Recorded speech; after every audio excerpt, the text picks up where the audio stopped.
Jadi jemaah sekalian, barakallahu fikum wa jazakumullahu khairan ya. Kita berharap semoga apa yang kita lakukan di pagi hari ini Allah catat sebagai amal soleh yang dapat memperberat timbangan kebaikan kita nanti pada hari kiamat. Dan semoga kita juga berharap pertemuan pada pagi hari ini Allah berikan kepada kita tambahan iman dan tambahan ilmu yang bermanfaat, yang mudah dipahami dan mudah kita amalkan, sehingga kita bisa terlepas dan terhindar dari hukuman, azab dan siksaan baik di dunia sampai ke akhirat nanti. Ya, kita mulai ya jemaah sekalian. Materi kita jeritan penghuni kubur. Ya, melihat dan mendengar judulnya saja sudah sangat mengerikan, padahal kita belum melihat langsung kejadian yang sebenarnya. Kita belum melihat langsung, hanya melihat judulnya saja. Ngeri sekali ini ya. Rasul pun juga yang sudah melihat langsung, Rasulullah SAW yang sudah melihat langsung siksaan yang ada di alam kubur, beliau mengatakan, ma ra'aitu, aku tidak pernah melihat suatu pemandangan yang lebih mengerikan dibandingkan apa yang beliau lihat di alam kubur. Rasul diperlihatkan neraka, diperlihatkan bentuk siksa kubur, tapi beliau mengatakan, aku tidak pernah melihat bentuk siksaan yang lebih mengerikan dibandingkan siksa kubur. Dan beliau sudah diperlihatkan, subhanallah, sehingga beliau mengatakan mengerikan dan menakutkan. Loh, kita belum, hanya judulnya doang dan keterangan-keterangan yang kita ketahui ya, tulisan para ulama ya, dalam ayat Quran ada, di hadis ada. Dia mudah-mudahan kita berharap semoga materi ini menjadikan kita semakin takut kepada Allah ya, semakin berusaha untuk bakhil. Setelah selesai materi ini, kita berharap kita semakin bakhil dengan waktu, bakhil dengan waktu, sehingga waktu yang ada pagi, siang, sore, malam, setiap detik, setiap saat, dimanapun kita berada, selalu persiapan sebelum datangnya kematian. Karena Nabi SAW ditanya oleh seorang Ansor, siapakah orang yang paling cerdas? Siapakah orang yang paling cerdas? Ya, mukmin manakah yang paling cerdas? Ini orang yang cerdas, pinter, jenius dia. Maka Nabi mengatakan yang paling cerdas seorang mukmin itu adalah orang yang paling banyak ingat kematian. Bukan ingin mati, kita tidak mau mati sekarang karena kita merasa dosa kita masih banyak, amal kita masih sedikit. Tapi mengingat-ingat kematian itu sangat-sangat dianjurkan.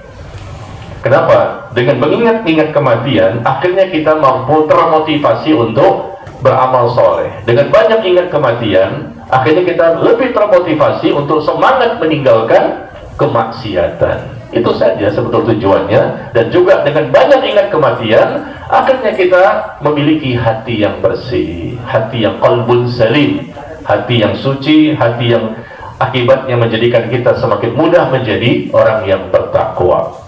Jadi orang mukmin yang paling cerdas adalah mereka yang banyak ingat kepada kematian. Sampai di situ belum. Kata Rasulullah, dia paling banyak ingat kematian dan paling banyak mempersiapkan bekal untuk kehidupan setelah kematian. Itulah ulaikal aqyas.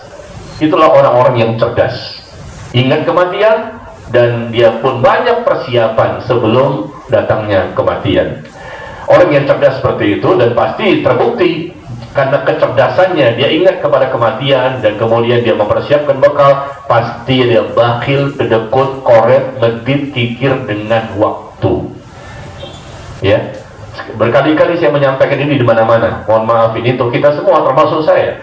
Hasil ngaji kita, taklim kita, dengan materi apapun, dengan ustadznya siapapun, di masjid manapun, hasil kajian adalah semakin bakhil dengan waktu.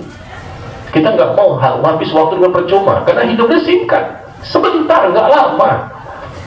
Cepat lambat mati, tua muda mati, sakit yang sehat mati, yang kaya miskin mati. Maka orang yang bertakwa itu di antara tanda-tanda berhasil sukses taklimnya, sukses ketakwaannya adalah dia pasti bakhil. Nggak mau dia menghabiskan waktu untuk hal yang sia-sia, tidak bermanfaat, tidak ada tambahan iman, ilmu, amal, ya, atau tidak ada tambahan untuk dunianya. Ya, karena kita sedang hidup di dunia, boleh kita mencari dunia, kita butuh, tapi bukan itulah tujuan kita. Tujuan kita sebenarnya adalah akhirat nanti, ya. Maka jadilah kita orang-orang yang cerdas, orang-orang yang berhasil, sukses, dan itu bisa terjadi dengan izin Allah. Dan kemudian jamaah sekalian, Aisyah radhiyallahu anha menceritakan bahwa suatu hari ada seseorang yang mengatakan, "Ya Rasulullah, matat fulana." Ada seseorang yang mengatakan, "Ya Rasulullah, ada seorang wanita meninggal dunia dan saat ini dia sedang beristirahat." Wanita ini sudah meninggal dunia dan saat ini dia sedang beristirahat. Maka Rasul SAW marah dan bersabda bahwa sesungguhnya orang yang dikatakan beristirahat itu adalah orang yang diampuni dosa-dosanya. Dari mana kita bisa mengetahui dia sudah mati dan istirahat menuju tempat peristirahatan yang terakhir? Jangan lupa, rest in peace, menuju tempat peristirahatan yang terakhir. Dia istirahat. Tidak ada istirahat. Jangankan bagi orang kafir, muslim pun tidak bisa istirahat apabila memang mereka tidak diampuni oleh Allah. Kata Rasulullah, sesungguhnya orang yang istirahat itu orang yang diampuni dosa-dosanya, sehingga mereka tidak merasakan siksa kubur.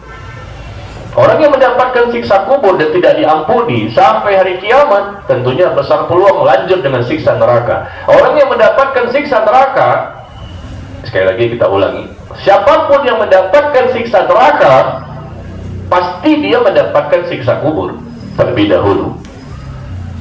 Yang sudah masuk ke neraka, disiksa juga di neraka, pasti itu lanjutan.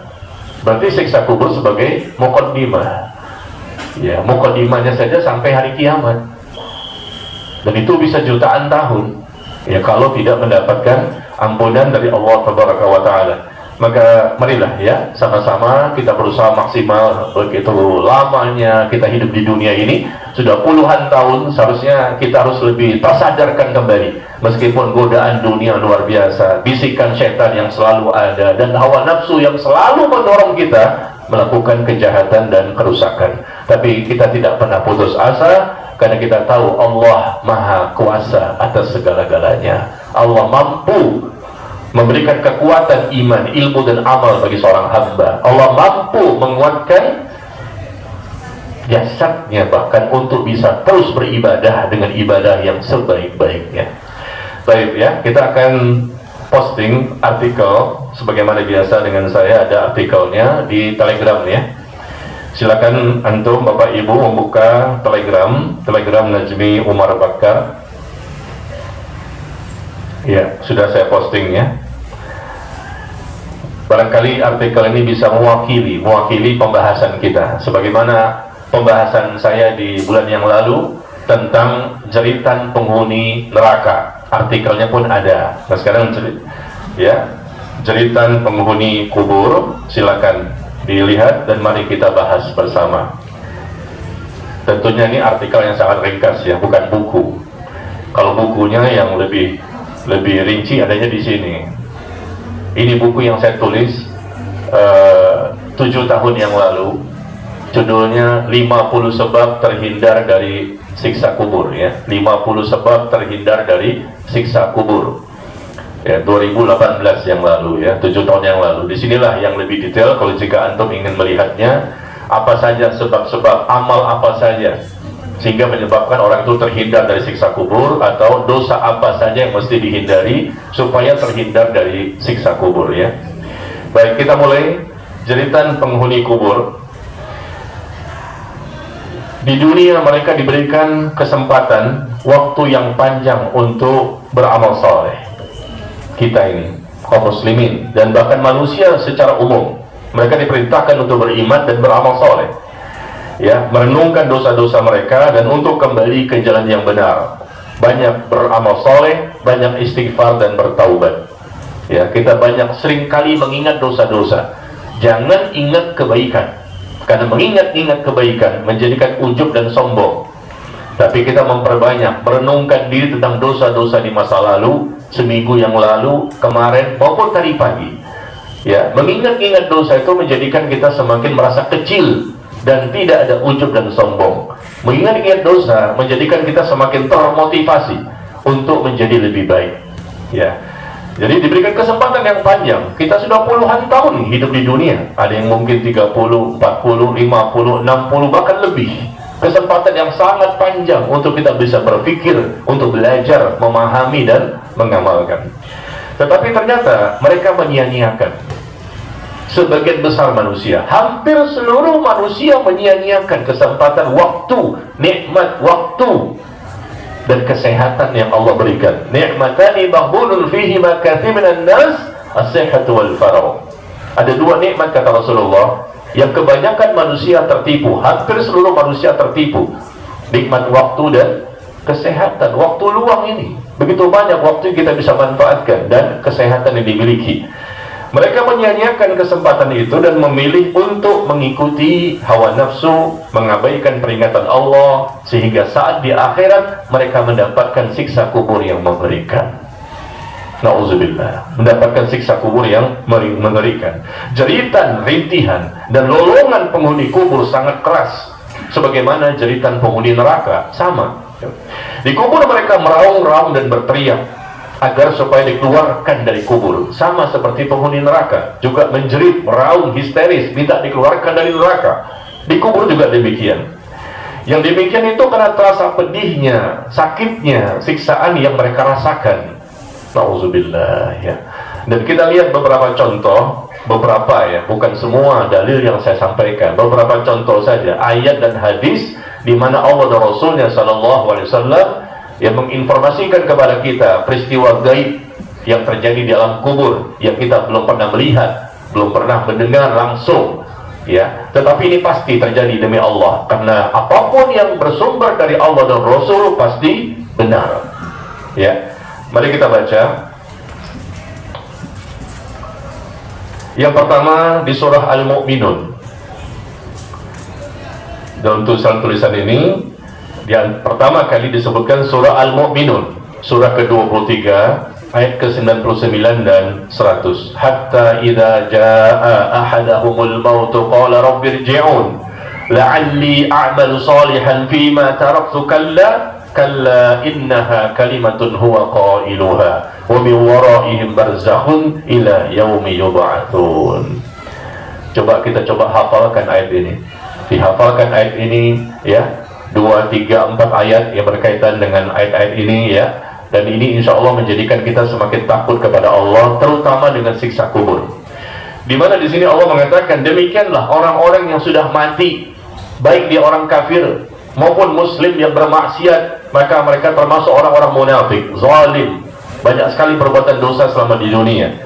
Yaitu ketika datang kematian kepada salah seorang di antara mereka, maka mereka mengatakan, qala rabbirji'un, wahai Tuhanku, kembalikan aku ke dunia. Ini permintaan orang yang sudah mati, sama seperti orang yang berada di neraka, kan, yang kita bahas kemarin. Yang sudah ada di neraka minta dikembalikan ke dunia. Yang sudah berada di alam kubur minta dikembalikan ke dunia. Karena memang di sanalah, di dunia, di tempat untuk mempersiapkan bekal supaya selamat nanti di sana. Adapun di alam akhirat bukan lagi tempat untuk beramal, tapi tempat untuk menerima balasan kebaikan atau balasan keburukan. Nah, di sini Allah menginformasikan orang yang sudah mati itu seperti ini. Kita kan masih hidup. Kita masih bisa beramal saleh, meskipun jatuh bangun, dosa, tobat, istighfar, dosa lagi, istighfar, tobat, dosa lagi, nggak masalah, terus berjalan. Yang penting kita berusaha terus menjadi orang yang lebih baik. Ya, jangan mundur ke belakang, jangan putus asa.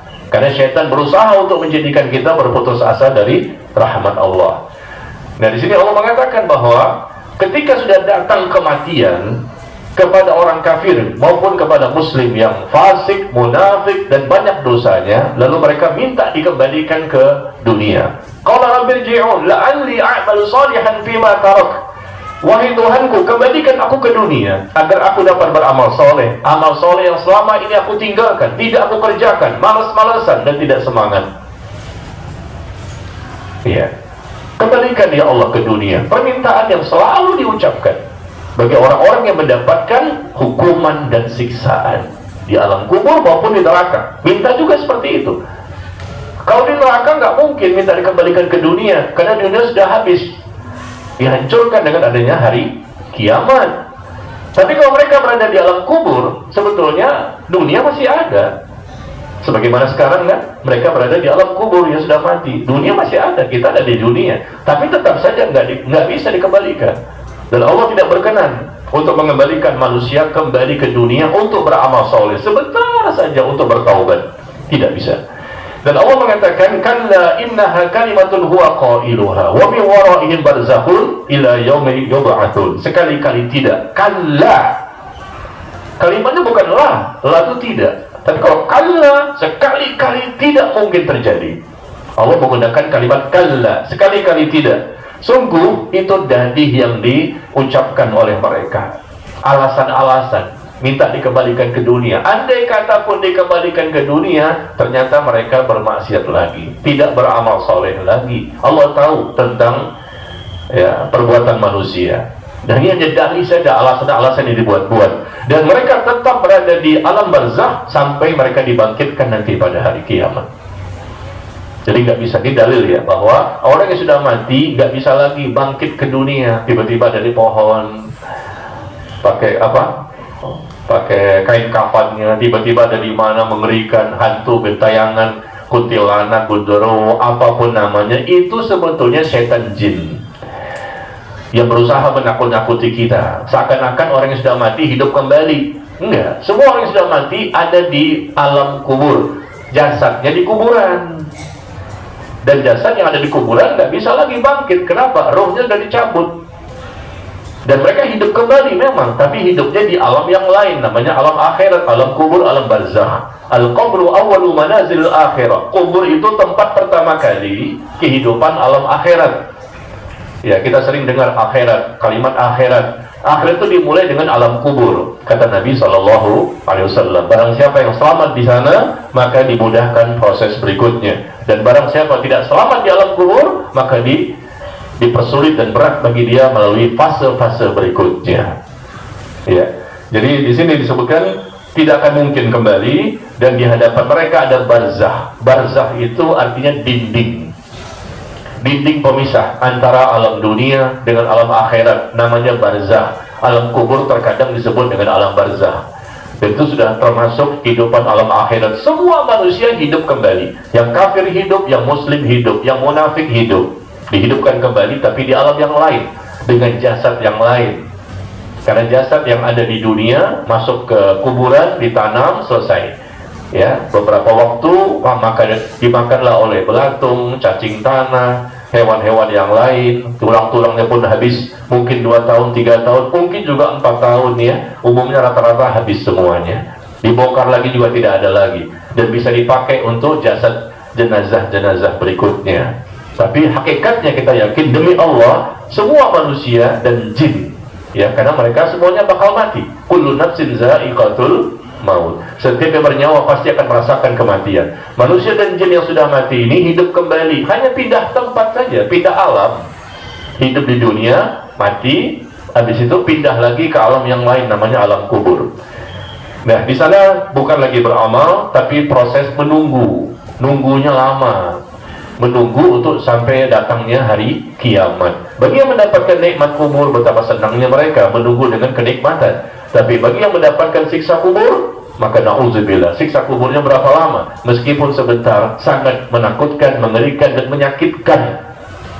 Apalagi siksa kuburnya lama dan sampai hari kiamat. Na'udzubillah, na'udzubillah ya. Yang mendapatkan siksa kubur sampai hari kiamat bukan hanya orang kafir, muslim pun mendapatkan siksa kubur sampai hari kiamat apabila Allah belum berkehendak untuk mengampuni dosanya, karena dosanya terlalu banyak. Meskipun dia matinya sebagai muslim, tidak melakukan kekufuran, tidak melakukan kesyirikan, tapi dengan banyaknya dosa-dosa yang mereka lakukan, maka bisa jadi mereka mendapatkan siksa kubur sampai hari kiamat, dan bisa jadi terus setelah itu siksa neraka juga. Ya, na'udzubillah. Jadi ayat yang pertama, jeritan, teriakan histeris, ya, na'udzubillah, yang Allah informasikan di surah Al-Mu'minun ini, karena setelah datang kematian, lalu mereka berteriak, qala rabbirji'un. Bahasanya kan kita baca, kita seakan-akan ini kalimat yang datar gitu loh. Ini teriakan sebetulnya. Histeris kita baca dalam kitab tafsir. Bagaimana para ulama menjelaskan? Qala rabbirji'un la'alli a'malu salihan fima taraktu, kalla, kata Allah. teriakan mereka, jeritan mereka, karena mereka merasakan hukuman di alam kuburnya. Kembalikan ya Allah ke alam dunia kami, ingin beramal soleh kembali.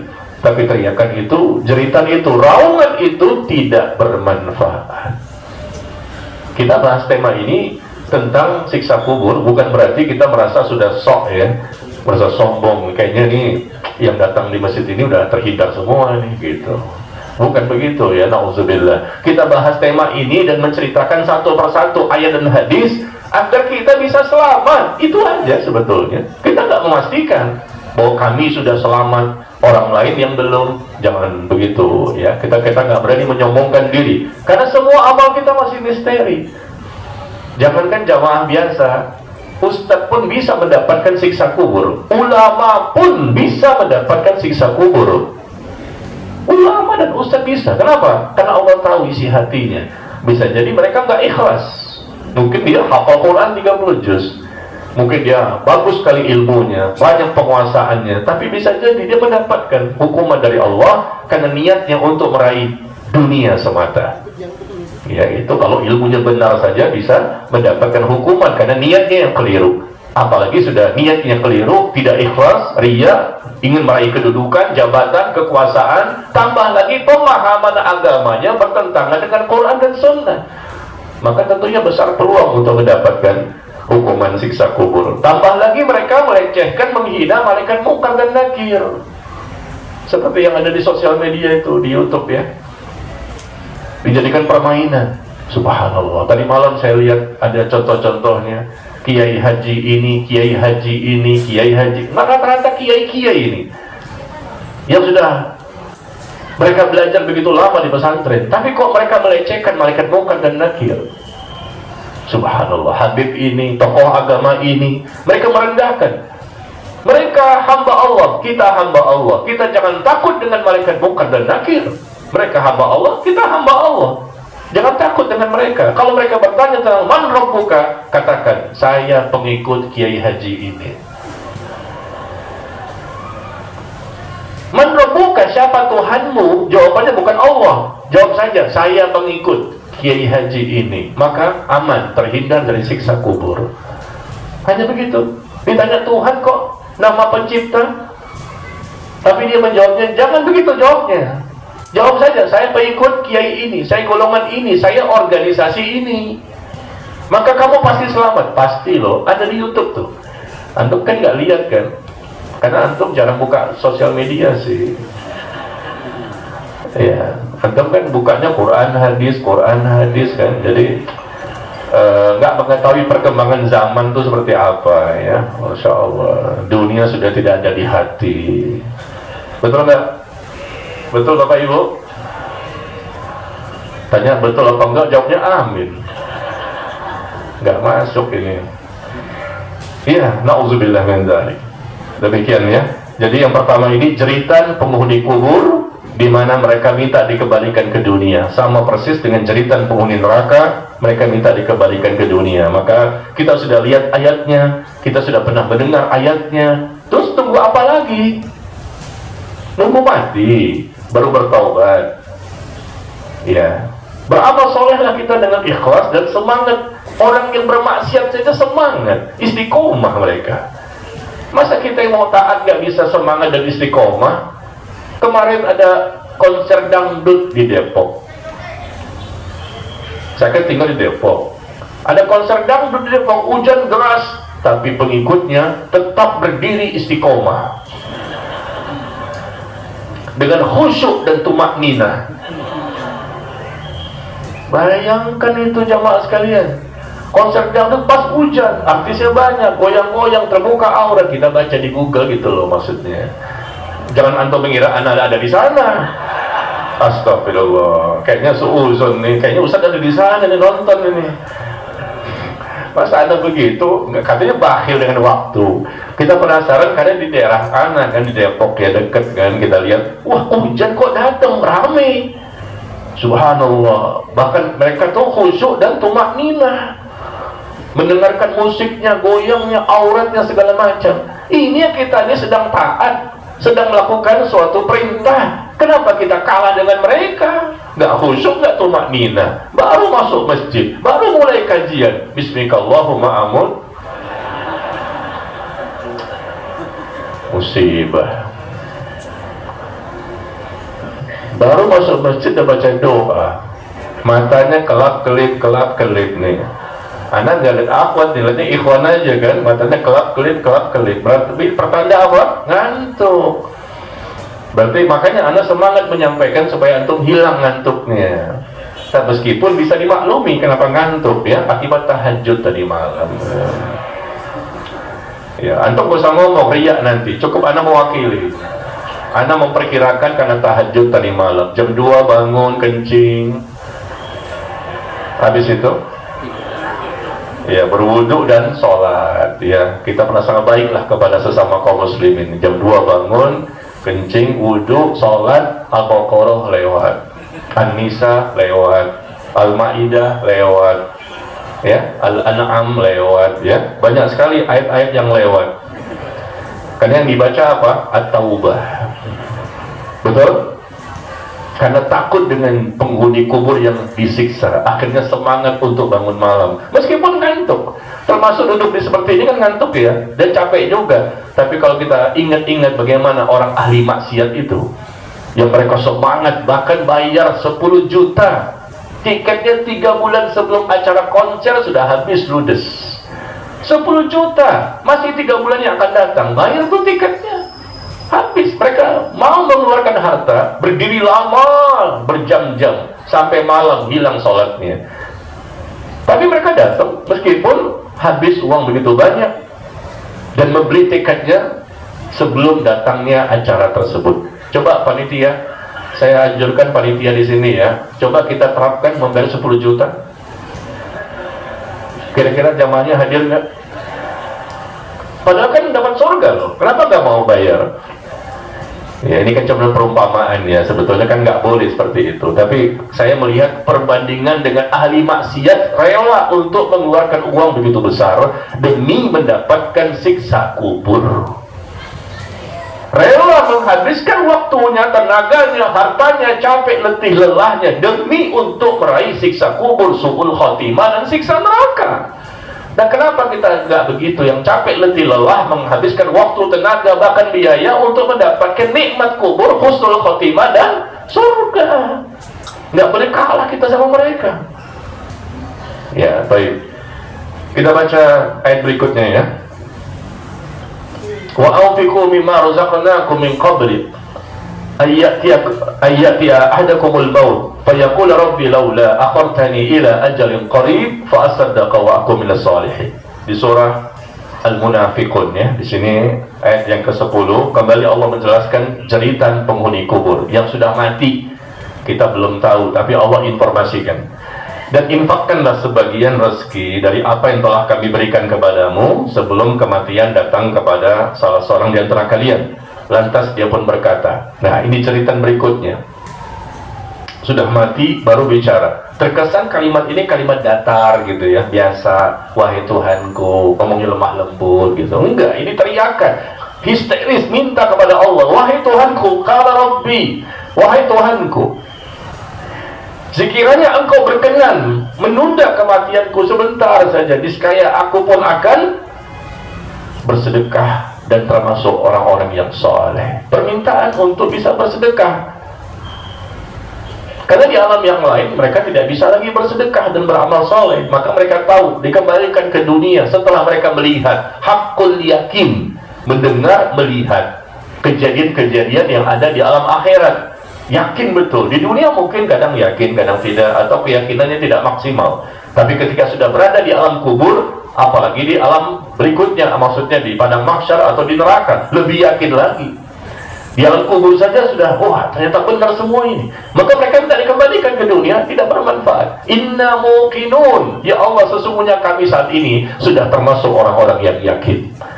Ya, keinginan mereka ingin bisa bersedekah. Ya, fayaqul rabbi, ya mereka mengatakan bahwa sekiranya engkau berkenan menunda kematianku, dengan jeritan seperti ini, lalu mereka ingin bisa selamat dari siksa kubur, tetapi tetap saja tidak diselamatkan.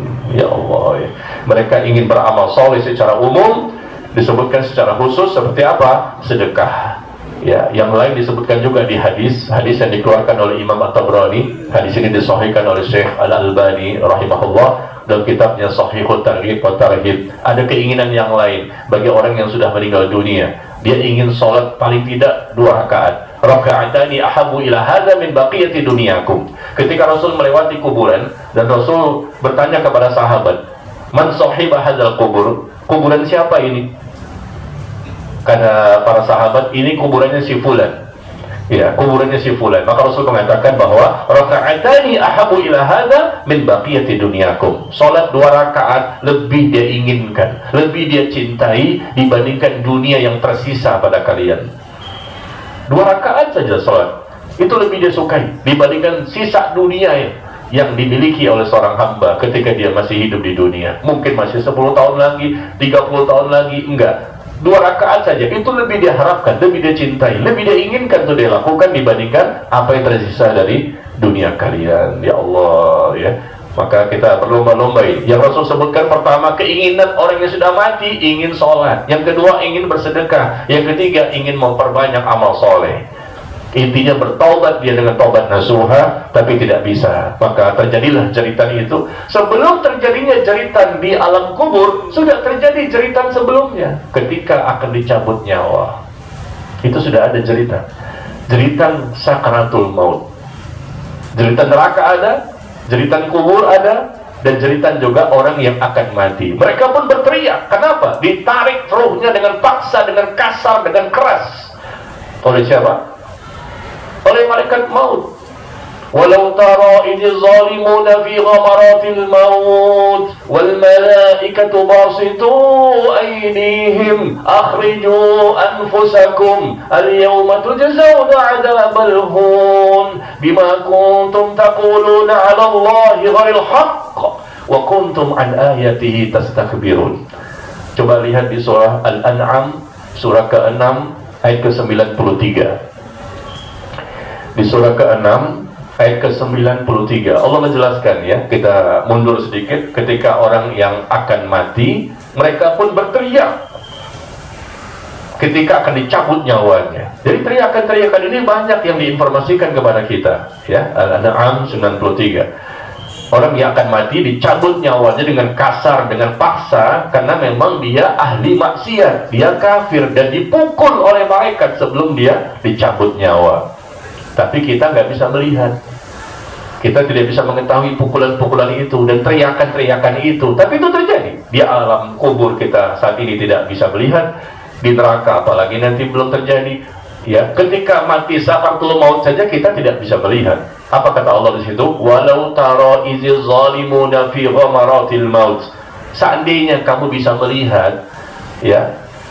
Kenapa? Karena memang kita nggak bisa melihat. Kata Allah seandainya, walau taro, ya, seandainya kamu bisa melihat peristiwa pada waktu itu ketika orang-orang zalim kata Allah. Siapa orang yang paling zalim? Orang yang melakukan kesyirikan. Inna syirka la zulmun azim. Sesungguhnya orang-orang zalim itu, ya, karena mereka melakukan kesyirikan. Mereka ini ketika matinya mendapatkan rasa sakit saat sakaratul maut. Wal malaikatu basitu aydihim, dan malaikat memukul mereka dengan tangannya. Dipukul, sakit, teriak dia. Dan sambil mengatakan, akhriju anfusakum, keluarkan nyawamu, keluarkan rohmu. Dia tidak mau keluar roh itu, lari, bercerai-berai. Kenapa? Karena dia tahu dia akan disiksa. Dan sebelum mati, sebelum dicabut pun sudah dipukul oleh malaikat. Al-yawma tujzauna 'adzabal hun. Hari ini kamu diberikan siksa dengan siksa yang sangat menghinakan. Dulu sudah disiksa, sebelum sampai ke alam kubur sudah disiksa dulu, dipukul oleh malaikat, bagian mukanya, bagian belakangnya, ya, baik dia orang kafir maupun muslim. Karena muslim sekali lagi tidak ada jaminan, ya, untuk dia pasti selamat, kecuali muslim yang bertakwa, itu pasti selamat. Kalau muslim-muslim biasa saja, ya, tidak ada persiapan dan banyak dosa, tentunya peluang yang sangat besar mereka mendapatkan su'ul khotimah dan setelahnya siksa kubur. Baik, ya. sekedar tambahan saja bahwa cerita itu bukan hanya di neraka dan dikubur saja, bahkan cerita teriakan itu pun terjadi ketika mereka akan dicabut nyawa. Satu lagi di surah Al-Furqan. Di surah Al-Furqan, surah ke-25. Ya, surah ke-25 ayat yang ke-22.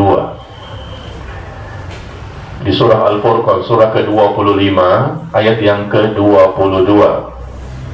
Ya, Allah mengatakan yauma yarawna al-malaika la busyra yauma idzin lil mujrimin. Ya, ingatlah ketika mereka melihat malaikat. Kapan? Ketika datang ajal. Semua manusia, baik kafir maupun muslim, ketika akan mati, mereka bisa melihat malaikat dalam bentuk yang sebenarnya. Saat ini kita nggak bisa melihat malaikat, tapi ketika akan mati, Allah katakan, ya, berkaitan dengan ayat ini disebutkan dalam tafsir bahwa orang yang akan mati bisa melihat malaikat. Yauma yarawna al-malaika. Ingatlah ketika dia atau mereka bisa melihat malaikat dalam bentuk aslinya, dan pada waktu itu malaikat ada yang memberikan kabar gembira bahwa dia akan masuk surga. Ya, kalau yang seperti ini di surah Al-Furqan, bahwa mereka tidak memberikan kabar gembira tapi kabar duka cita kepada para pelaku dosa, bahwa dia akan mendapatkan setelah ini siksa kubur. Sebelum mati saja sudah dapat ini informasinya. Akhirnya dia mengatakan wa yaqulun hijran mahjura, teriakan ini, teriakan orang yang akan dicabut nyawanya, hijran mahjura, kata Allah itu.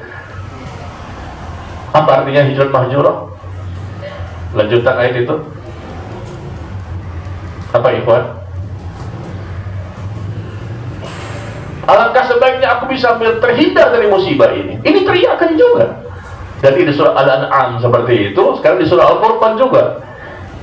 Karena tidak ada kabar gembira bagi mereka, dan mereka justru akan mendapatkan hukuman dan siksaan. Bahkan ketika dicabut nyawanya pun sudah disiksa dengan teriakan-teriakan. Cuma kita yang ada di sampingnya tidak mendengar. Kita nggak tahu, kayaknya diam gitu, adem. Mungkin di ruang ICU dia, mungkin dia bisa melihat kepada keluarganya yang ada di kiri dan kanan, ya. Tatapan matanya itu bukan melihat kita sebetulnya, tatapan matanya itu melihat malaikat. Ya, dan dia sedang berteriak sebetulnya, tapi mulutnya kaku, keluh, tidak bisa keluar suaranya. Ini kalau yang meninggalnya orang kafir atau muslim yang zalim, ya. Dan dia mengatakan, kata Allah ini, karena ini masalah gaib. Kata Allah, wa yaqulun hijran mahjura. Alangkah sekiranya aku bisa terhindar dari musibah ini. Itu teriakan. Nauzubillah, nauzubillah. Kita ingin matinya husnul khotimah, dicabut dengan pelan, ya. Kita tidak merasakan sakit ketika datangnya sakaratul maut. Bahkan datangnya malaikat maut itu pun, ya, memberikan kabar gembira. Sebelum datang malaikat maut, datang dulu malaikat rahmat. Malaikat rahmat membawa kain kafan berwarna putih dari jenis kain sutra yang berasal dari surga dengan penuh wangi-wangian. Di kain kafan itu untuk apa? Untuk membungkus ruh yang sudah dicabut oleh malaikat maut. Beda. Kalau tadi kan orang yang matinya dalam kondisi kafir dan muslim yang banyak dosa, kain kafannya bau busuk, jelek sekali untuk membungkus rohnya itu. Ya, tetapi orang mukmin tidak. Datanglah malaikat rahmat membawa kain kafan warna putih dari jenis sutra dengan penuh wangi-wangian dari surga. Begitu setelah itu datanglah malaikat maut. Setelahnya, ya, jadi yang awal itu malaikat rahmat dulu. Setelahnya baru malaikat maut. Duduk di samping kepala orang yang akan meninggal. Kata Nabi begitu di hadis. Duduk di samping kepala. Kita pun pas ada di samping kepalanya. Tapi kita nggak lihat mana malaikat mautnya. Kalau kelihatan gimana? Akhirnya kita mati duluan. Kenapa? Takut sekali dengan wajahnya yang sangat menyeramkan. Ya. Nah, malaikat maut tadi datang, setelah itu duduk di samping orang yang akan mati. Tapi kalau dia memang dasarnya orang yang mukminah, mukmin, salihah, dia bertakwa, ya, maka malaikat maut mengatakan, ya ayyatuhan nafsul mutmainnah irji'i ila rabbiki radiyatan mardiyah.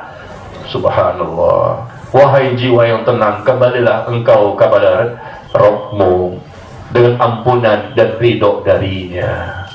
Rasul menyebutkan, datanglah malaikat maut, wa yaji'u malakul maut, Dan Rasul tidak menyebutkan malaikat Israel, karena nama malaikat untuk mencabut nyawa itu namanya malaikat maut ya, bukan Israel. Tidak ada dalam Al-Quran, tidak ada dalam hadis penamaan Israel. Itu adalah nama-nama yang berasal dari orang Yahudi dan Nasrani ya, tidak ada penamaan. Allah sebutkan malaikat maut, Rasul juga menyebutkan malaikat maut. Nah demikian. Jadi ketika datang malaikat rahmat tadi, kemudian dicabutlah nyawanya dengan tenang ya, kemudian setelah itu mendapatkan berbagai macam nikmat kubur. Baik ya, kita kembali kepada tulisan. Dua ayat ini mewakili ya, dua ayat ini mewakili adanya teriakan histeris yang terjadi pada penghuni kubur. Dan kalimat-kalimat ini sebetulnya kalimat teriakan ya. Jangan kita lihat ini kalimat yang biasa. Kita udah pernah baca ayat ini sebelumnya, tapi kok datar saja gitu kelihatannya. Padahal ini histeris, teriakan yang luar biasa, minta dikembalikan ke alam dunia. Nah sekarang kita kembali kepada hadis.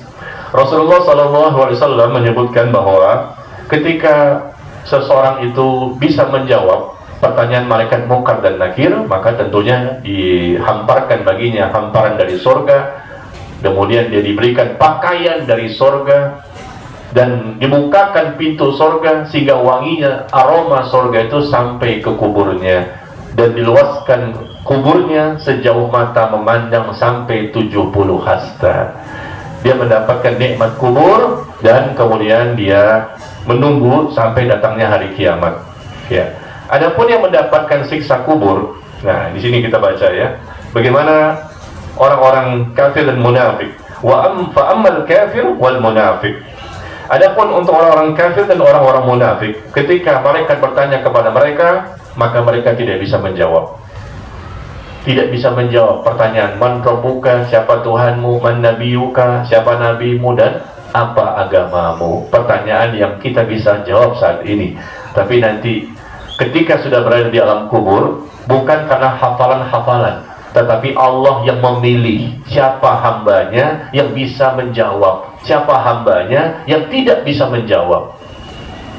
Bukan karena hafalan, tapi karena dia punya modal iman dan amal soleh yang benar. Yutsabbitullahu alladhina amanu bilqawli tsabit fil hayatid dunya wa fil akhirah. Allah teguhkan iman orang-orang yang beriman dengan ucapan yang teguh di dunia dan di akhirat. Ucapan yang teguh ini di akhirat diantaranya adalah dia mampu menjawab pertanyaan dari malaikat Munkar dan Nakir. Itu Allah sebutkan di surah Ibrahim ayat yang ke-27 ya, di surah Ibrahim ayat yang ke-27. Allah teguhkan imannya orang-orang beriman dengan ucapan yang teguh di dunia. Dia tetap komitmen la ilaha illallah dengan akidah yang benar, dia mentauhidkan Allah. Nanti di akhirat di alam kubur pun Allah teguhkan imannya dengan ucapan yang teguh. Dia mampu menjawab pertanyaan dari malaikat Munkar dan Nakir. Nah kemudian disebutkan di hadis ini bahwa ketika orang kafir dan orang munafik tidak bisa menjawab satu persatu pertanyaan dari malaikat Munkar dan Nakir, apa yang terjadi? Maka dibukakan baginya pintu neraka. Dibukakan baginya, setelah tidak bisa menjawab tadi ya, dibukakan baginya pintu neraka, sehingga dia bisa melihat neraka setiap pagi dan petang. Dan panasnya, angin panas neraka itu sampai ke kuburnya, dan dia pun dipakaikan pakaian dari neraka. Nauzubillah, pakaian dari neraka dengan bajunya berupa api-api seperti itu. Nauzubillah. Ini siksa kubur ketika tidak bisa menjawab, dan pasti tidak bisa menjawab untuk orang kafir. Adapun muslim, kita tidak tahu siapa yang tidak bisa menjawab. Yang jelas perkiraan kita yang sangat besar adalah karena mereka orang ahli maksiat yang tidak bertobat. Ya, tapi kita nggak boleh memastikan, karena bisa jadi ada muslim yang diampuni oleh Allah sehingga dia pun terlepas dari siksa kubur ya. Tapi ini kita bacakan, kita sampaikan saja bahwa siksa kubur itu seperti itu diantaranya. Dipakaikan pakaian dari neraka, dihamparkan baginya hamparan dari neraka, dibukakan pintu neraka, angin panasnya berhembus ke kuburnya, dan diperlihatkan neraka setiap pagi dan petang. Ya, nauzubillah min dzalik. Kemudian datanglah malaikat. Nah, ini keterangan berikutnya ya, yang ada di tulisan ini. Datanglah setelah itu malaikat untuk menyiksanya. Malaikat tersebut tuli dan bisu. Malaikat itu, kata Rasulullah, tuli dan bisu yang ditugaskan untuk menyiksa orang tersebut di kuburnya. Dan dia membawa sebuah mirzabah, palu godam yang sangat besar, yang apabila palu dan godam itu dipukulkan ke gunung, maka gunung akan rata menjadi debu. Ya, Allah ciptakan khusus nih malaikat. Datanglah satu malaikat kepadanya, ini bukan malaikat Munkar dan Nakir lagi. Datang lagi malaikat berikutnya yang tuli dan bisu, kata Rasulullah. Dia membawa sebuah mirzabah, palu godam yang sangat besar, yang apabila seandainya palu godam tersebut dipukulkan ke gunung, maka gunung pun menjadi debu, rata dengan tanah. Kemudian ia dipukul, si mayat tadi, dengan palu besar godam dari besi, dengan satu kali pukulan tepat di ubun-ubunnya. Nauzubillah. Gunung itu hancur, rata dengan tanah. Nah, saat ini adalah orang-orang kafir dan orang munafik dipukul dengan pukulan yudrabu bimitrakin min hadidin baina udhunai. Ya, dipukulkan tepat di ubun-ubunnya dengan satu kali pukulan. Ini bukan gunung lagi, manusia. Sekali pukulan, fayasihu fayasma'uha man 'alaiha ghairu athqalain. Maka kata Nabi sallallahu alaihi wasallam, maka dia pun berteriak. Dengan satu kali pukulan dia berteriak dengan teriakan yang histeris, luar biasa. Gunung hancur, apalagi manusia kecil, lemah, pasti tepat di ubun-ubunnya. Maka dia berteriak dengan teriakan jeritan yang luar biasa, dan teriakan itu ternyata bisa didengar oleh makhluk yang ada di sekitarnya, kecuali manusia dan jin yang tidak bisa mendengarnya. Ya, hewan-hewan yang ada di situ bisa mendengar teriakan tersebut, tapi bukan di kuburan ya. Ya, ini di peristiwa yang terjadi di alam kubur. Meskipun bisa jadi kadang-kadang ada contoh-contoh bukti-bukti bahwa dia itu disiksa kubur, bisa kadang-kadang kita ketahui. Karena kadang-kadang ada mayit itu digali kembali, baru saja 2 jam yang lalu. 2 jam yang lalu dikuburkan, digali kembali. Ternyata sudah berubah total, hangus semuanya. Nah, ini kan kadang-kadang diperlihatkan. Tapi tidak semua jenazah seperti itu. Kadang-kadang saja ada mungkin di perluan otopsi, ya, karena otopsi dari polisi barangkali ingin melihat sebab-sebab kematiannya, digali lagi setelah 2 jam atau 1 hari.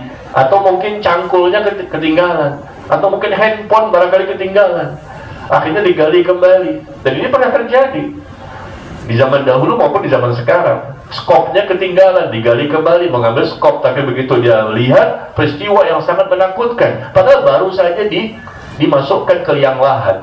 Siksa kubur itu bukan di situ, tapi di alam yang lain. Tapi kadang-kadang Allah menampakkan hukuman siksa kubur itu di kuburan, supaya manusia yang masih hidup percaya, yakin. Gimana nggak yakin?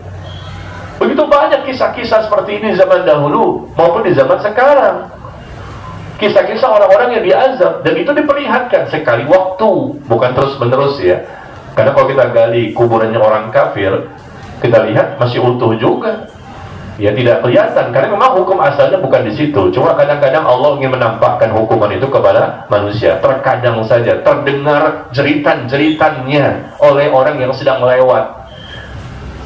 Jika Allah berkehendak, mengerikan sekali terdengar. Hukum asalnya kita nggak bisa dengar. Yang bisa dengar itu Rasulullah SAW dengan izin Allah. Tapi bisa jadi jika Allah berkehendak kita mendengar jeritannya, atau bukan suara, tapi begitu digali ternyata fisiknya sudah berubah.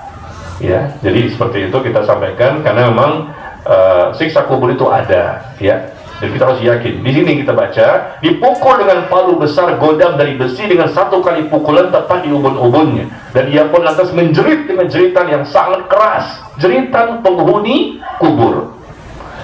Dan hadis ini berkaitan dengan siapa?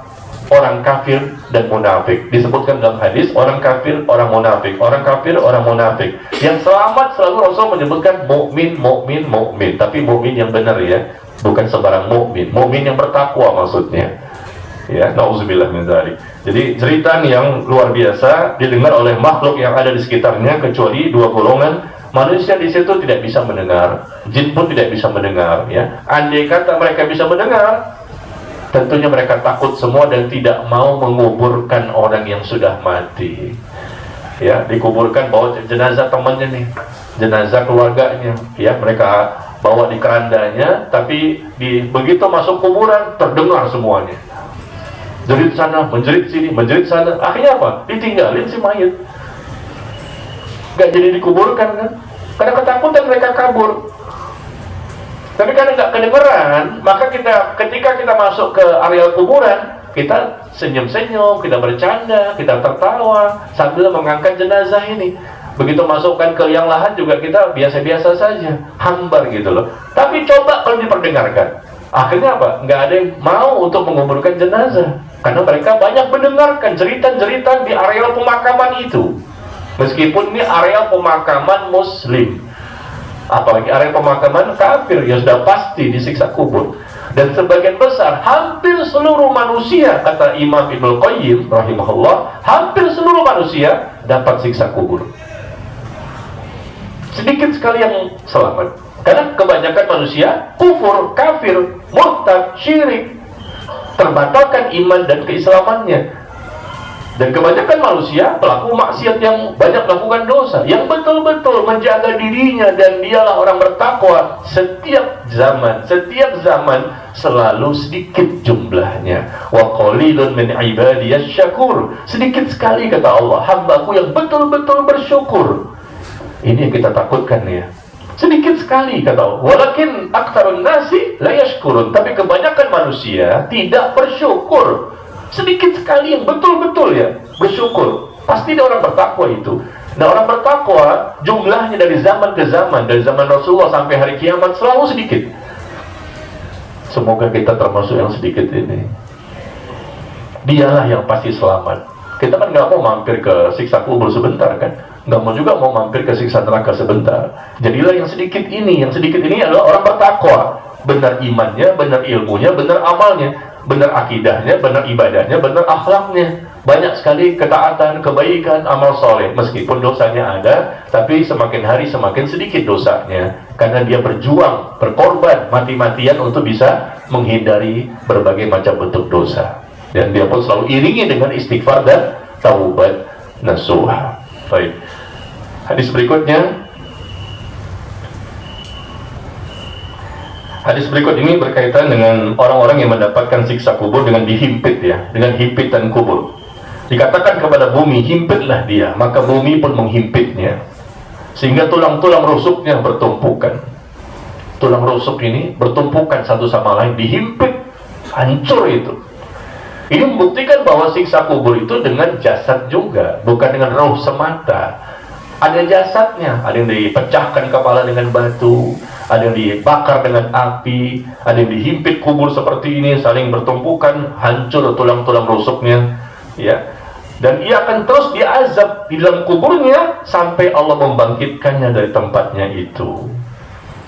Dengan himpitan kubur, semua, ya, manusia, baik dia kafir maupun muslim, ya tentunya ini berbeda dengan para nabi dan rasul ya, manusia kecuali para nabi dan rasul, mereka menghadapi adanya himpitan kubur ini. Para nabi dan rasul tentunya mendapatkan fasilitas yang istimewa, tapi yang lain akan mendapatkan himpitan kubur, baik dia muslim maupun kafir. Tapi orang kafir mendapatkan himpitan kubur sebagai siksa kubur, sehingga dia berteriak. Kenapa? Tulang-tulang rusuknya dihimpit, berserakan satu sama lain, hancur itu. Bagaimana gak teriak, gak sakit? Tapi orang muslim, orang mukmin pun juga mendapatkan himpitan kubur, tapi itu bukanlah azab kubur, sebagaimana disebutkan oleh Al-Imam Az-Zahabi. Al-Imam Az-Zahabi mengatakan bahwa himpitan kubur yang diterima oleh seorang muslim, orang mukmin yang bertakwa, maka itu bukanlah azab kubur sama sekali. Ya, tetapi rasa sakit yang seperti dirasakan oleh seseorang, sebagaimana rasa sakitnya ketika keluarnya ruh, kata beliau, ketika ruh itu keluar dia merasakan sakit, tapi ini bukan azab kubur, tapi rasa sakit biasa, atau seperti rasa sakit yang dia rasakan dari penyakitnya ketika dia hidup di dunia. Hanya itu saja, itu merupakan ujian baginya untuk membersihkan dosa-dosa yang tersisa. Bedakan ya, himpitan kubur itu dirasakan oleh muslim maupun kafir. Tapi kalau orang kafir, maka itu termasuk siksa kubur dan dia akan menjerit karena akan dihancurkan tulang-tulang rusuknya. Begitu juga orang munafik. Orang munafik pun mendapatkan siksa kubur dengan dihimpit kubur. Tapi yang lagi-lagi yang selamat, mukmin yang bertakwa, kalaupun dia mendapatkan himpitan kubur, tapi itu bukan bagian dari siksa kubur. Ya. Dan himpitan itu terjadi sampai hari kiamat. Orang mukmin bertakwa tidak seperti itu, cuma sebentar saja dihimpit, ya itu merupakan bagian dari ujian, dihimpit dengan himpitan kubur, setelah itu dilepas sebentar. Adapun yang terus berlangsung lama, itu orang kafir dan orang munafik sampai hari kiamat. Himpitan kubur itu merupakan salah satu bentuk siksa kubur, dan itu pasti dengan teriakan, sakit. Sebetulnya semua bentuk siksa kubur itu pasti dengan teriakan. Maka saya sebutkan di terakhir. Coba lihat di artikel ini pada perkataan yang terakhir, kalimat terakhir ya. Semua dosa yang mengakibatkan siksa kubur akan melahirkan jeritan.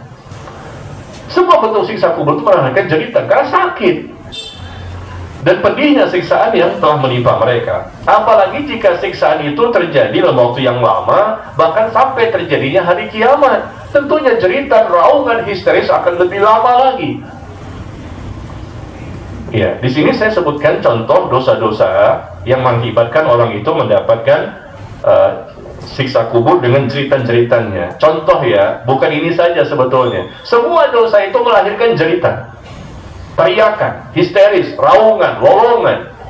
Ya, tapi di sini cuma dua contoh. Pertama apa? Orang yang ujub. Baca hadis berikutnya. Ketika ada seseorang berjalan penuh gaya dengan mengenakan sepasang pakaiannya, sungguh ia merasa kagum terhadap dirinya. Dia ujub, dia pakai pakaian yang bagus, dia ujub dengan pakaiannya sambil berjalan terpenteng-penteng gitu ya. Artinya dia tuh membangga-banggakan dirinya. Lantas Allah membenamkannya ke dalam bumi, maka ia pun meronta-ronta dan tersiksa dalam kuburnya hingga hari kiamat. Yatajaljal, meronta-ronta, kesakitan, berarti dia berteriak. Yatajaljal, dia meronta-ronta, kesakitan, langsung dibenamkan. Peristiwa ini bukan untuk semua manusia. Ini contoh ada manusia-manusia tertentu yang terjadi di zaman dahulu maupun di zaman sekarang. Karena dengan ujubnya itu, ya ujub merupakan dosa besar ya. Dia bangga-bangga dengan dirinya dan mungkin juga punya dosa-dosa yang lain. Lalu kemudian dia dibenamkan oleh Allah ke dalam bumi, maka dia meronta-ronta karena tersiksa ya sampai hari kiamat. Meronta-ronta, kesakitan, langsung dibenamkan sebagaimana Qarun. Rumahnya pun dibenamkan bersama dirinya, dengan harta-hartanya semua dibenamkan. Pasti itu terjadi teriakan histeris karena dia pun mati, apalagi sebagai orang kafir. Berikutnya dari Abdullah bin Umar radhiyallahu anhuma, Rasulullah sallallahu alaihi wasallam bersabda, ketika seorang laki-laki ada yang menjulurkan pakaiannya di bawah mata kaki, isbal. Ini laki-laki ya, menjulurkan celana, baju, pakaian, jubah, kain sarung di bawah mata kaki itu nggak boleh bagi laki-laki. Ya, Rasulullah melarang dan hadisnya sangat banyak, sampai 20 hadis. Perkataan sahabat juga banyak, ya, perkataan ulama juga banyak. Dan Rasulullah serta para sahabat pakaiannya di atas mata kaki, ya. Dan laki-laki itu menjulurkan pakaiannya di bawah mata kaki, isbal. Lalu tiba-tiba bumi terbelah bersamanya. Karena isbal itu dosa besar.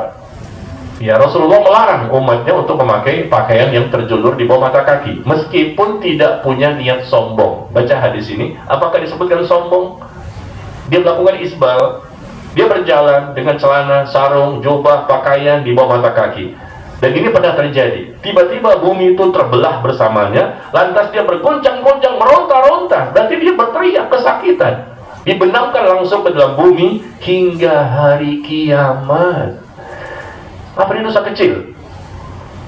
Dosa kecil atau dosa besar? Siksa kubur kan ada yang sebentar. Meskipun sebentar, cuma 1 hari. 1 hari di alam akhirat sama dengan 1000 tahun di dunia.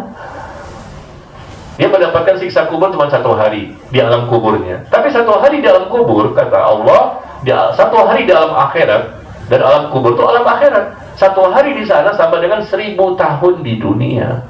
Dan ini bukan 1000 tahun, sampai hari kiamat. Apa dosanya? Ujub, apalagi isbal, apalagi dia tidak sholat, Apalagi karena dia kafir, apalagi karena dia munafik, apalagi dia diajarkan oleh Allah Al-Quran tapi tidak mau mengamalkan isi Al-Quran. Contoh-contoh dosa-dosa yang kita dapatkan ya dalam keterangan hadis, contoh-contoh dosa-dosa yang akan disiksa sampai hari kiamat ada di Telegram saya. Coba antum melihat di tanggal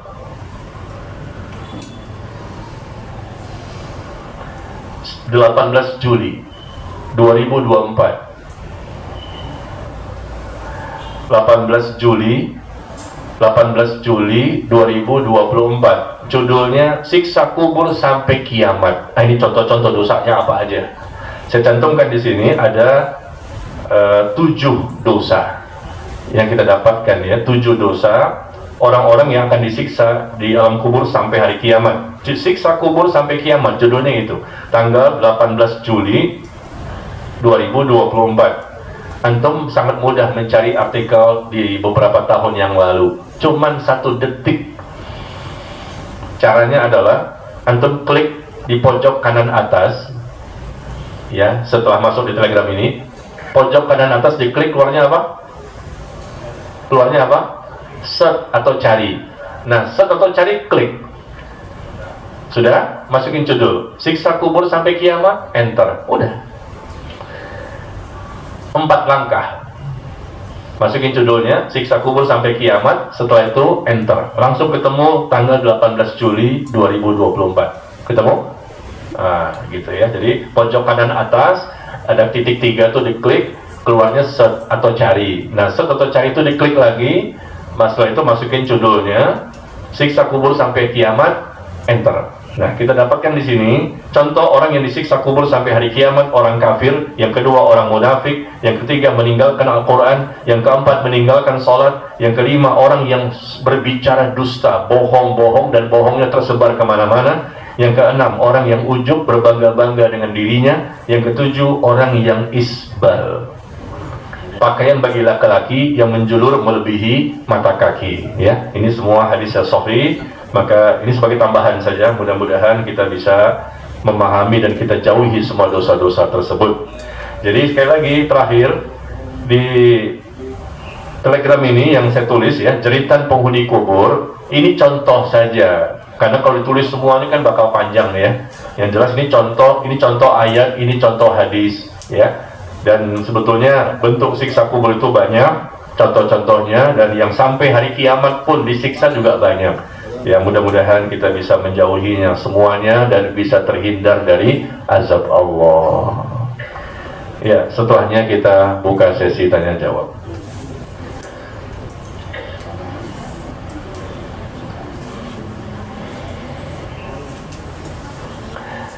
Ya, pertanyaan pertama, Pak Ustadz, jika kita bersedekah atas nama orang tua, kita bersedekah atas nama orang tua yang sudah meninggal, apakah siksa kuburnya itu dihentikan? Iya.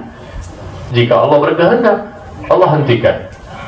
Amal soleh dari anak sampai ke orang tua. Anak itu mendoakan istighfar, Allahumma ighfirli wali walidayya warhamhuma kama rabbayani shaghira. Apabila doanya diijabah, maka itu langsung dirasakan oleh orang tua yang ada di alam kubur. Begitu juga dengan sedekah atau amal soleh yang lain. Yang penting kalau diterima, ya, karena memang dia bersedekah dengan harta yang halal, dengan niat yang ikhlas, ya, bukan sembarang bersedekah. Ada orang bersedekah tapi nggak diterima, sholat saja nggak diterima, haji nggak diterima. Kenapa? Niatnya nggak ikhlas, atau tata cara ibadahnya tidak sesuai syariat.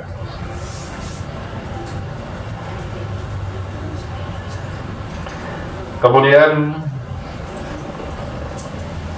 Ustadz mohon panduan bacaan surat untuk sholat tahajud pada rakaat pertama dan rakaat kedua.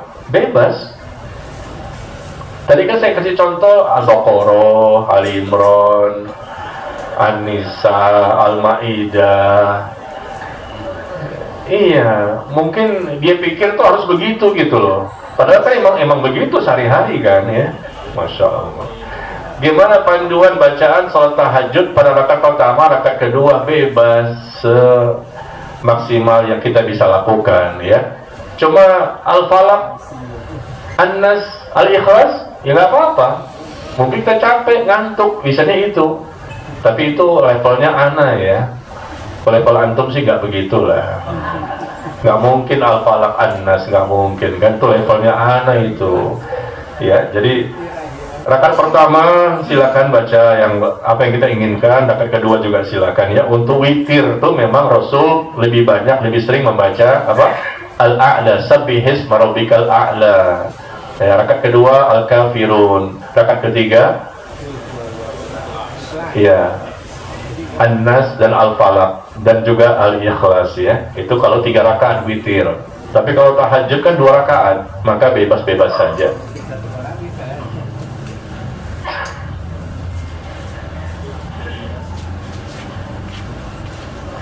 Kemudian umat Islam dari 73 golongan hanya satu yang benar. Apakah yang 72 itu kesalahannya di mana? Ya, Rasul mengatakan bahwa umat Yahudi terpecah menjadi 71 golongan, umat Nasrani terpecah menjadi 72 golongan. Wa sataftariqu hadhil umma ala 73 firqah. Umatku, kata Rasulullah, akan terpecah menjadi 73 golongan, semuanya masuk neraka kecuali satu golongan yang langsung masuk ke dalam surga. Hanya satu yang langsung, yang lain masuk neraka dulu. Nanti setelah dicuci, dibersihkan, disiksa, baru dikeluarkan. Pada akhirnya dikeluarkan juga semua kaum muslimin. Cuman nyemplungnya di sana berapa lama? Nauzubillah min dzalik. Karena dia masih umat Rasulullah, 72 golongan itu. Yang satu masuk surga langsung. 73 golongan terpecahnya umat Nabi sallallahu alaihi wasallam. Lalu yang langsung masuk surga ini siapa? Kata Rasulullah, ma'ana alaihi wa ashabi, yaitu orang yang beragama dengan mereka mengikutiku dan para sahabatku. Mereka berada di atas sunnahku dan sunnah para sahabatku. Mereka yang langsung, cara beragamanya benar, niatnya ikhlas. Ya. Adapun yang masuk ke neraka 72 tadi diancam dengan neraka karena mereka punya kesalahan. Kesalahannya apa? Ya, dosa-dosa besar yang mereka lakukan. Dan mereka tidak melakukan kesyirikan. Karena Rasul mengatakan umatku. Ya, umatku berarti mereka adalah masih muslim, tapi mereka melakukan dosa besar ini, zina, mungkin minum khamar, mungkin durhaka sama orang tua, mungkin yang membunuh, ya, dan lain-lain. Maka Allah belum berkenan barangkali mengampuni dosanya, lalu Allah siksa mereka dengan siksa neraka. Tapi yang betul-betul masuk surga cuma satu, cara beragamanya benar, diterima, berpahala, dan tentunya dosa mereka semakin hari semakin sedikit. Yang sedikit ini pun dihapuskan semua. Kenapa? Karena selama di dunia mereka senantiasa bertaubat kepada Allah.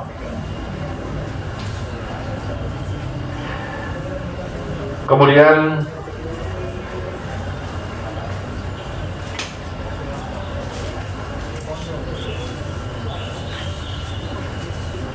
bagaimana kelanjutan dari mayit yang sudah ditanya pertanyaan-pertanyaan di alam kuburnya? Yang beriman dan kafir akan merasakan apa? Sudah saya sampaikan tadi ya.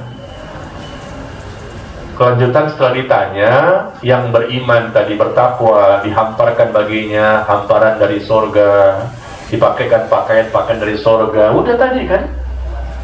Ini nanya kemana ini? Setelah ditanya itu, ya tidak bisa menjawab. Ya sudah, dihamparkan hamparan dari neraka, dipakaikan pakaian dari neraka, dibukakan pintu neraka, berhembus anginnya ke kuburnya. Dia bisa melihat neraka setiap pagi dan petang. Kemudian dia mendapatkan himpitan kubur sampai hari kiamat. Itu kita dapatkan ya. Sudah disampaikan, nanya lagi. Berarti ini baru datang nih, atau baru bangun tidur.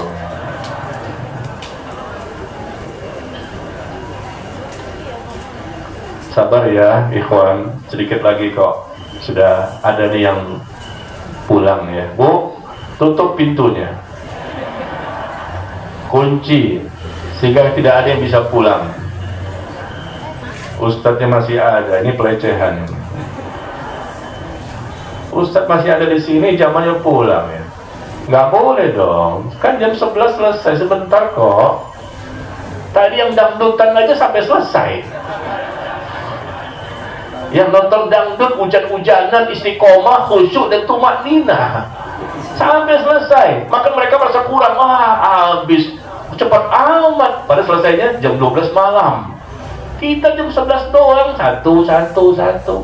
Mau kemana? Hah? Ingin menghatamkan Al-Quran? Ya nanti kan bisa setelah ini. Tinggal 3 surat lagi yang belum, Ustaz. Al-Ikhlas, Al-Falaq dan An-Nas. Ustaz, amal apa saja agar terhindar dari siksa kubur? Amal apa saja? Antum baca buku aja deh. Buku anak ini, buku berjudul 50 sebab terhindar dari siksa kubur. Ya, disebutkan di sini amal apa saja agar bisa terhindar dari siksa kubur. Ya, 50 sebab. Baik amalan kita kerjakan atau dosa kita tinggalkan. Di antaranya, apakah surah Al-Muluk yang kita baca dapat membantu? Iya, karena disebutkan di sini di poin yang keempat. 50 sebab, disebutkan sebab yang keempat di sini bahwa man qara'a tabarakalladzi biyadihil mulk, ya, barang siapa membaca surah Al-Muluk, maka Allah akan hindarkan dirinya dari siksa kubur, dan dibacanya setiap malam. Fi kulli lailah, setiap malam dia baca surah Al-Muluk sebagai salah satu amalan, ya. Setiap malam berarti mulai maghrib atau ba'da isya atau sebelum tidur, intinya malam. Dan itu rutinitas setiap malam, cuma 5 menit kalau bacanya cepat, 10 menit kalau bacanya lambat. Tapi ujungnya diselamatkan dari siksa kubur, diampuni dosanya, bahkan bisa menjadi syafaat bagi dia. Al-Muluk akan memberikan syafaat kepada pembacanya. Coba Bapak Ibu dengarkan.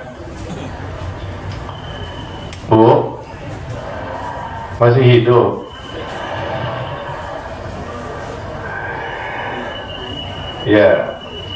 Surah Al-Muluk ini ada pengkhususan, disebutkan di buku saya ini, ada sebutkan dalil-dalilnya, ya, bahwa akan diampuni dosa-dosanya orang yang membaca surah Al-Muluk, diberikan syafaat kepadanya, dikeluarkan dari neraka. Dia masuk neraka, dikeluarkan gara-gara sebab surah Al-Muluk, dan dia pun dihindarkan dari siksa kubur dengan sebab surah Al-Muluk. Ketika dia bacanya setiap malam, maka Rasul pun yang sudah jelas ini surganya, pasti nikmat kuburnya, Rasul merutinitaskan membaca surah Al-Muluk setiap malam sebelum tidur. Al-Muluk dan surah As-Sajadah. Al-Muluk 30 ayat, As-Sajadah 30 ayat. Itu yang Rasul rutinitaskan sebelum tidur.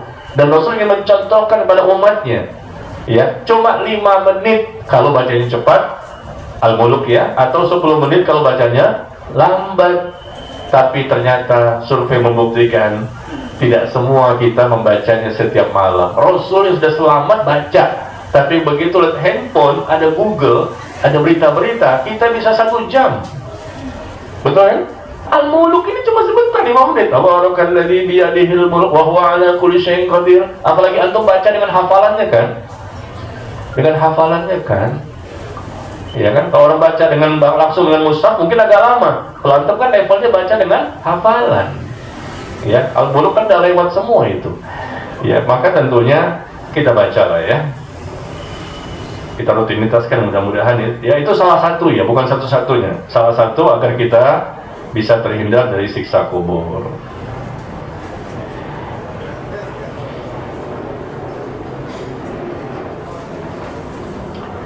Pak Ustadz, Ana sudah lama mengaji, namun Ana sangat suka mendengarkan musik.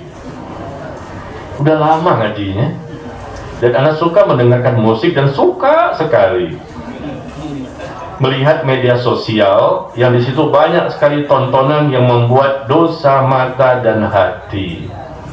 Ana mengerti itu haram, namun selalu hawa nafsu itu selalu menurutinya. Tolong berikan nasihat dari Ustadz bagaimana seharusnya Ana meninggalkan semua itu.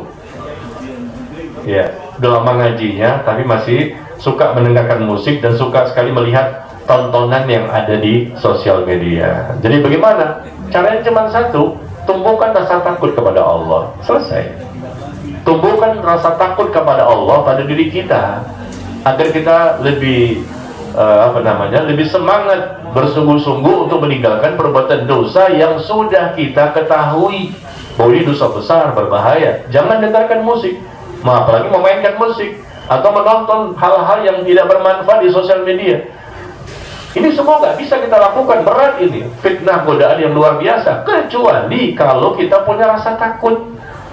Maka tumbuhkan rasa takut kita kepada Allah. Di antaranya apa? Kita datang seperti ini nih, kajian majelis ilmu. Ini di antaranya, datang, sering-sering datang. Kata dia, saya sudah lama mengaji. Nah, udah lama ngaji kok tidak tumbuh rasa takut. Kenapa? Bisa jadi ya, mohon maaf, niatnya mungkin kurang ikhlas.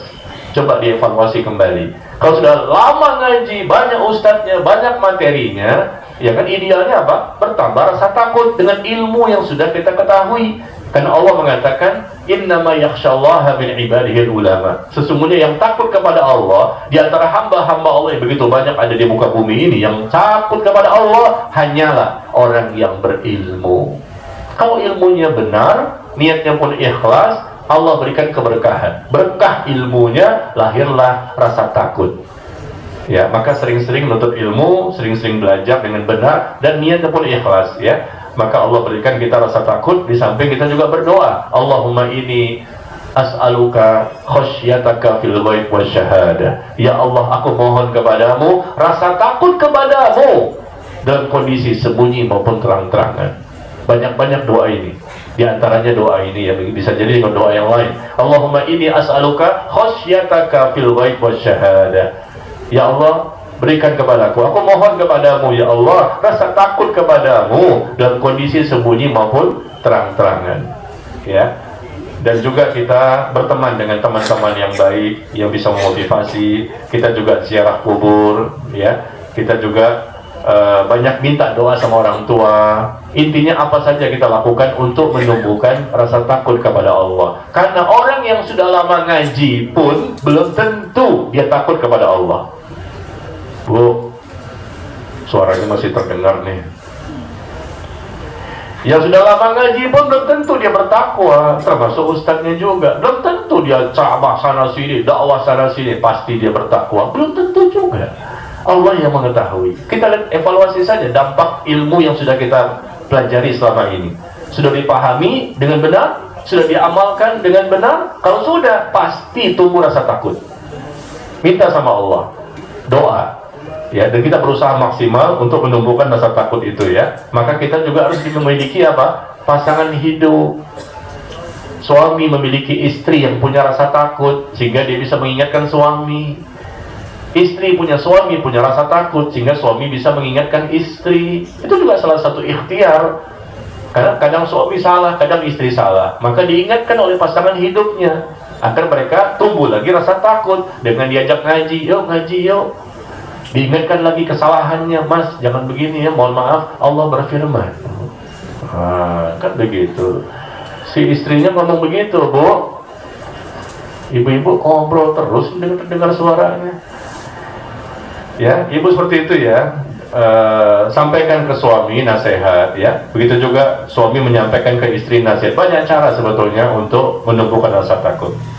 Jadi jangan sampai sudah lama ngaji tapi ternyata masih melakukan dosa-dosa besar, apalagi itu rutinitas, berarti ilmunya nggak berkah, nggak barokah ya. Satu lagi Ustadz, kemarin di Bekasi terkena dampak gempa. Doakan Ustadz agar kami semua diselamatkan oleh Allah.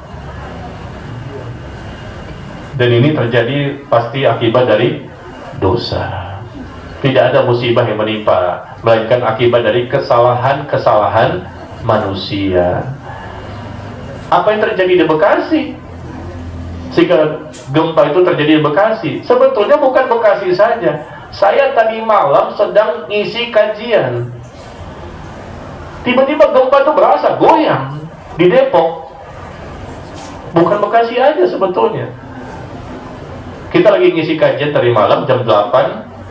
Ya, mulai kajian di Depok, tiba-tiba bergerak itu jamaah pada kaget semuanya. Ustadznya kaget juga. Iya, bayangkan getarannya tuh kenceng sekali di Depok itu kemarin, tadi malam ya. Ya, itu tanda-tanda Allah yang menampakkan tanda-tanda kekuasaannya. Agar apa? Agar kita tumbuh rasa takut. Adanya gempa itu menunjukkan apa? Adanya caranya Allah untuk supaya kita tumbuh rasa takut, semakin takut. Karena dengan demikian kita akan semakin takut kan? Takut gempa, langsung kita terlontarkan kalimat la haula wala quwata illa billah. Allahumma salimna, ya Allah selamatkan kami. La haula wala quwata illa billah, atau ucapan-ucapan yang lain. Dan kita pun semakin semangat mempersiapkan diri. Itu bagian dari caranya Allah untuk menakut-nakuti manusia. Jadi tidak semua musibah itu jelek. Musibah itu terkadang baik kalau kita masih hidup. Kenapa? Karena ada kesempatan untuk kita bertaubat dan memperbaiki diri kita ya. Semoga Allah selamatkan kita dan Allah jadikan kita selalu bertaubat dan banyak perubahan-perubahan setelah bertaubat. Ya. Sedikit lagi. Ada dua yang tersisa. Apa yang bisa dilakukan seorang ayah dan ibu yang ditinggal mati anak kesayangannya? Apakah boleh mendedikasikan diri berbuat baik atau amal baik untuk membantu anaknya supaya ringan siksa kuburnya? Karena yang selama ini saya tahu seorang anak berbuat baik untuk orang tuanya yang sudah tiada. Selama ini saya tahu seorang anak berbuat baik untuk orang tua yang sudah tiada. Ya, jadi anak duluan ya meninggalnya, orang tuanya masih hidup. Ya, Anda bisa doakan anak tersebut agar diampuni dosa-dosanya. Ya, apalagi doanya orang tua kan mustajab.